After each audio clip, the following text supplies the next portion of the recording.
सास का मायका प्रेम। रिद्धि की सास को हर वक्त अपने मायके का गाना गाने की आदत थी। अरे बस करना माँ, मामा का ये किस्सा तो 50 बार पहले भी सुना चुकी है।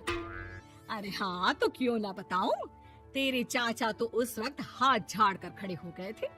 तब मामा ही था तेरा जो आगे आया और मदद की। देखो अब ठीक है ना, जो हो गया सो हो गया। क्यों एक बात को हमेशा गाती रहती हो। अब तो बहू घर आ गई है, उसे तो सबको मान कर चलना है ना, कि सिर्फ सास का मायका ही समझेगी वो। तभी वहाँ रिद्धि आ जाती है। माँ, आज मैं घर जा सकती हूँ? माँ को मेरी बहुत याद आ रही है। शादी के बाद एक बार भी नहीं गई। हाँ तो कौन जाता है। अरे मेरी शादी के बाद जब मैं विदाई होकर आई, इतना बड़ा ससुराल मेरा, खाने वाले 10 लोग और बनाने वाली मैं सिर्फ एक। ऐसा लग रहा था जैसे सिर्फ खाना बनाने के लिए ही ब्याह किया है। वो तो मेरा भाई था, गांव से एक काम करने वाली चाची को भेज दिया जो मेरा हाथ पटाती थी, और उसको पैसा, खाना, कपड़ा, रहने के लिए कमरा, वो सब किसने दिया था? तुम्हारे भाई ने। ये मामला रोज का था। ससुर भी जब गुस्सा होते तो वो सारी बात कह देते जो उनके मन में इतने समय से चल रही थी। मेरा भाई, भाभी, भतीजा, भतीजी सब छुड़वा दिया। मैंने जीवन भर सिर्फ तुम्हारे परिवार वालों से निभाया, लेकिन अब भी चैन नहीं है तुमको। बहू के सामने सास को लगा कि उसकी बेइज्जती हो रही है। अब सुन बहू, अपने कमरे में जा, कहीं नहीं जाना मायके वायके। घर का काम कौन करेगा? पड़ोसन। बहू समझ जाती है मामला गर्म चल रहा है। कमरे में जाने में ही भलाई है। कमरे में क्या है? तुम्हारी माँ हर वक्त चिक चिक चिक चिक करती रहती है। कल ताई मिली थी तुम्हारी मुझे, लेकिन मजाल है सासू माँ की उन्होंने एक बुराई की हो, लेकिन सासू माँ हाँ, जब देखो तब ससुराल के लोगों की बुराई करती रहती है। बेचारे पापा जी कितना मिस करते हैं अपने घर वालों को। मेरा तो बड़ा मन करता है कि ताऊ जी, चाचा जी और सब मिलकर रहे, ना साथ रहे लेकिन आना जाना तो ठीक से रखिए। हिंदुस्तान और पाकिस्तान एक हो सकता है, लेकिन चाचा और ताऊ के परिवार के साथ हम लोगों का मिलन ना जी ना, कभी नहीं हो सकता। ये बात है। देखिए मेरे साथ ना ज्यादा चैलेंज मत करिएगा।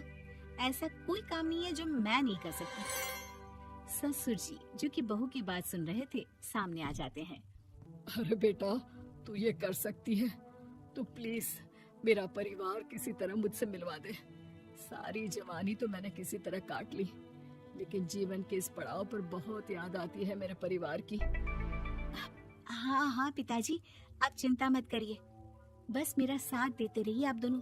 फिर देखिए कैसे माँ जी भी ठीक हो जाएंगी और पूरा परिवार भी एक हो जाएगा। थोड़ी देर बाद बहू सामान लेकर घर से निकल रही होती है कि मना किया था ना तुझे मायके जाने के लिए, फिर क्यों जा रही है? बहू कुछ कहती इससे पहले ही बेटा बोलने लगता है। क्या है माँ, वो घर जा रही है। वैसे भी उसके माता पिता ने मुझे 10 लाख दिए तब जाकर मेरा काम शुरू हो पाया, वरना तूने मेरे लिए किया क्या है? अरे वाह बेटा, बचपन से पढ़ाया लिखाया, तेरे दुख दर्द में जगी, और आज वो लोग तुझे सही लग रहे हैं। और फिर ससुराल में लड़की खुश रहे, ये तो मायके वालों की जीवन भर की जिम्मेदारी रहती है। तो ये तुमको भी तो सोचना था ना। ताऊ जी ने पापा को पढ़ाया लिखाया, जब तुम नहीं आई थी तो पापा के लिए ताई जी ने पापा की माँ की तरह देखभाल की। अब बोलिए। अरे तू कुछ नहीं जानता बेटा, तेरे पापा को सब पता है, तभी वो उन लोगों से वास्ता नहीं रखते। मैं उन लोगों को जानता हूँ, लेकिन मैं तुम्हें नहीं जानता कि तुम्हारे मन के लायक काम नहीं हुआ तो तुम घर की शांति बर्बाद कर दोगी। सास जोर जोर से चिल्लाने लगती है। तभी वहाँ सास का भाई आ जाता है। अरे क्यों आप लोग मेरी बहन को परेशान करते रहते हैं? पहले ये जीजा कम थे, जब बहू भी आ गई। बहन, मैंने तो 30 साल पहले ही बोला था, अपना हिस्सा ले और छोड़ इन लोगों को, चल अपने साथ। बहू समझ जाती है कि मामा ससुर की नजर किस पर है। देखा, तुम लोग मुझे अकेला मत समझना, मेरा भाई खड़ा है आज भी मेरे लिए। बहू मायके जाती है और आते वक्त साथ में एक नौकरानी ले आती है। अरे बहू, कुछ खाने को दे दे। अरे आंटी, क्यों भाभी को परेशान करती रहती हो? उनके भाई ने मुझे जिम्मेदारी दी है।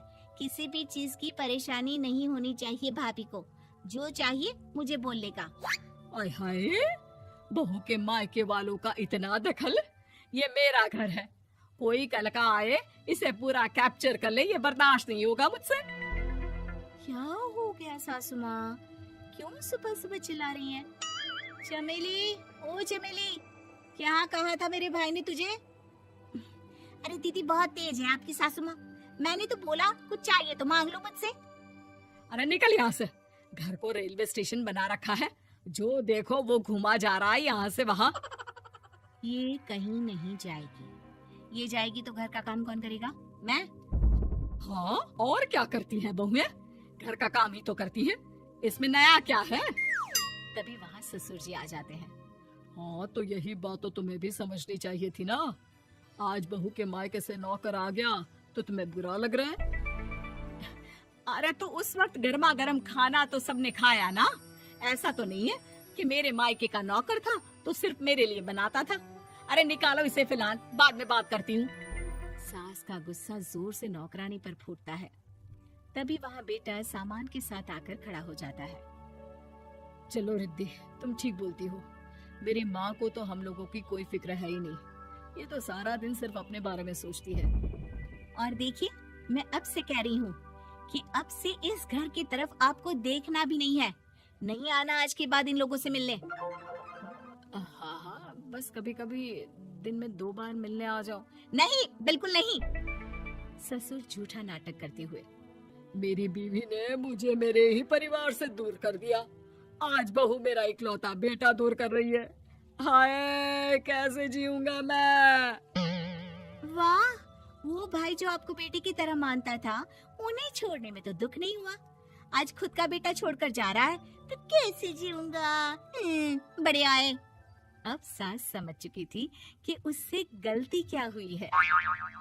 मुझे माफ कर दे बहू, अब मेरी समझ में आ गया कि अपनों से दूर कर बीवियां पति का भला नहीं बल्कि उन्हें जीवन में अकेला कर रही है।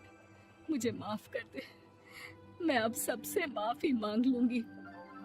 ससुर जी दूर से बहू को थम्स अप दिखाते हैं।